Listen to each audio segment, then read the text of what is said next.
Então vamos lá. Nessa nossa análise, a gente vai fundo em uma das questões mais, assim, sombrias da história moderna. A gente está falando de como é que pode, né? Como que ideais nobres, aquele sonho de um mundo perfeito, acabaram levando a resultados, nossa, absolutamente catastróficos. É um paradoxo que chega a arrepiar e que, de certa forma, definiu o século XX. E a pergunta que vai guiar a gente aqui é a seguinte: como é que pode? O século XX trouxe avanços que, olha, são incríveis na ciência, na tecnologia, nos direitos, mas, ao mesmo tempo, foi um palco para uma brutalidade em escala industrial. Como é que essas duas coisas tão opostas aconteceram juntas, no mesmo período? Para começar, vamos olhar para os números. E olha, aviso que são bem difíceis de digerir. Só em guerras civis, o século XX levou embora cerca de 38 milhões de vidas. Tenta imaginar isso. É um número que a nossa cabeça simplesmente não consegue processar direito. Mas, acredite se quiser, a coisa fica pior. O que é mais chocante mesmo é esse outro número aqui. Quase 170 milhões de vítimas. E aqui não estamos falando de guerra entre nações. Isso é a violência do Estado, do governo, contra o seu próprio povo. São perseguições, expurgos, genocídios, que somados mataram muito mais gente do que as guerras nos campos de batalha. E é aí que está o grande paradoxo. Essa violência toda, ela não aconteceu apesar da gente querer progredir. Ela aconteceu por causa desse desejo. A própria ideia de um futuro melhor, de uma sociedade perfeita, foi exatamente a desculpa, a justificativa usada para cometer essas atrocidades que a gente nem consegue imaginar. Ok, mas para entender como isso foi possível, a gente precisa ir na raiz do problema. E a raiz aqui é uma ideia, um conceito, a utopia.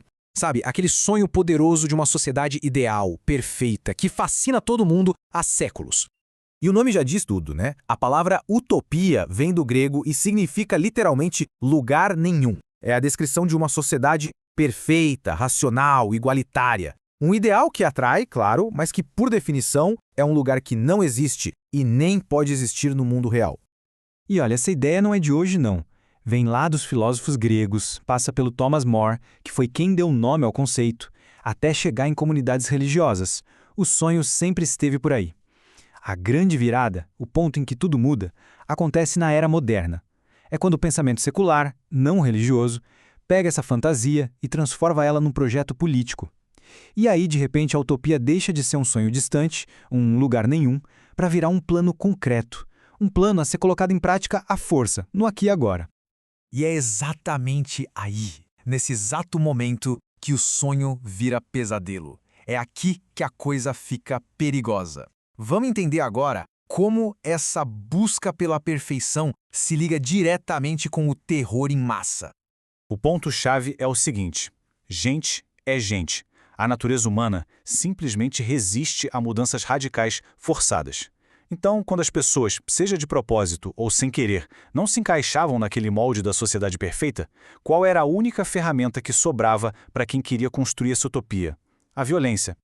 Isso nos leva a uma espécie de receita para o desastre. Uma fórmula mortal, em 4 passos. Primeiro, vem a visão, o plano de um mundo perfeito. Segundo, a resistência, que é natural da sociedade. Terceiro passo, e esse é o pulo do gato, a peça-chave. Surge uma ideologia que justifica qualquer coisa em nome desse futuro glorioso. E por último, o terror. O terror como a ferramenta para esmagar a resistência e impor a visão na marra.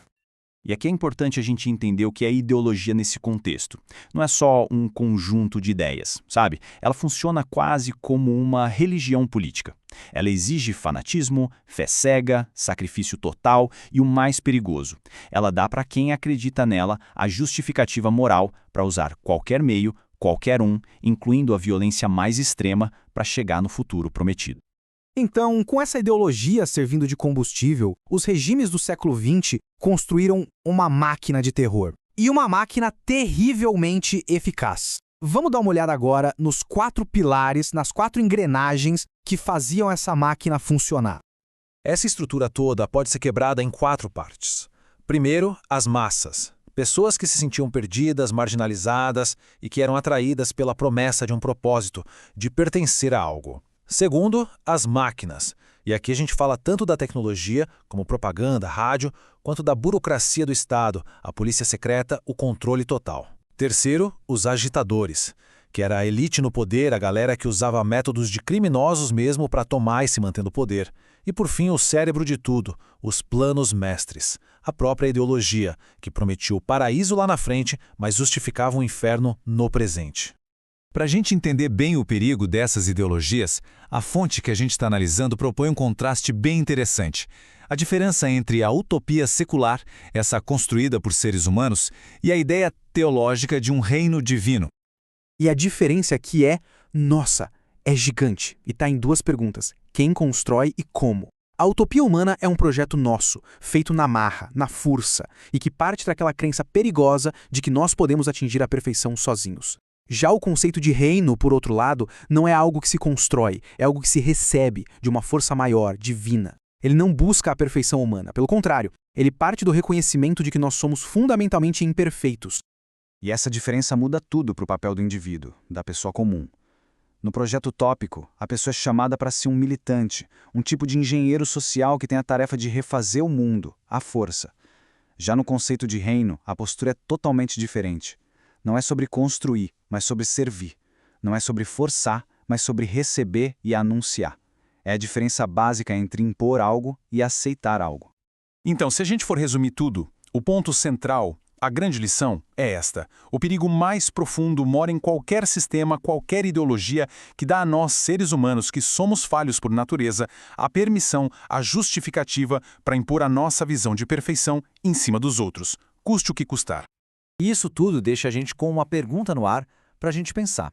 A história do século XX mostra que as nossas sociedades têm uma vulnerabilidade, uma fraqueza recorrente por essas grandes promessas. A questão é, será que a gente aprendeu a lição? Ou será que a gente ainda corre o risco de cair na mesma armadilha, de se encantar com a promessa de um futuro perfeito sem se importar com o custo humano para chegar lá?